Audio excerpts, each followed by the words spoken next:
Кніга Экклезіаста, раздзел 12.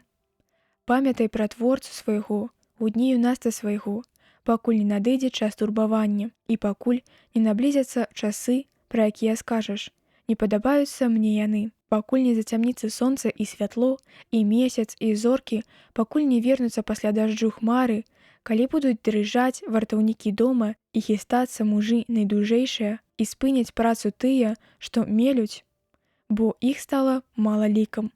І пацямнеюць тыя, што глядзяць праз вокны, і зачыняць дзверы на вуліцу, калі змоўкне гук жорнаў.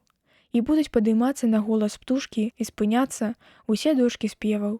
Таксама баяцца будуць узвышша і напалохаюцца ў дарозе. Зацвіце міндалевае дрэва, ацяжэе саранча і асыплецца каперсавы куст, бо будзе ісці чалавек у дом вечнасці сваёй, і па вуліцах кружыць будуць плакальшчыцы. Перш чым парвецца срэбраны ланцужок, і паб'ецца залаты келіх, і збан разаб'ецца пры крыніцы, і зламаецца кола над студняю, і вернецца парахно ў зямлю сваю, адкуль было ўзята, а дух вернецца да Бога, які яго даў. Марнасць марнасці, кажа Экклезіаст, ды ўсё марнасць. Паколькі быў Экклезіаст наймудрэйшы, даў ён яшчэ народу веды. Разважыў і, даследуючы, склаў шматлікія выслоўі. Знайшоў Экклезіаст вытачаныя словы і запісаў найпраўдзівейшыя і поўныя праўды выказванні.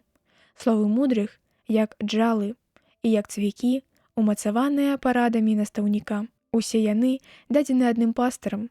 А што па-за гэтым, сыне мой, таго не шукай. Пісанню многіх кніг няма канца, а частае разважанне — гэта турбаванне цела. Калі ўсё выслухана, канец прамовы такі: шануй Бога і спаўняй яго запаветы, бо ў гэтым усё для чалавека. І ўсё, што адбываецца, Бог прывядзе на суд. Усё утоенае, і добрае, і ліхое.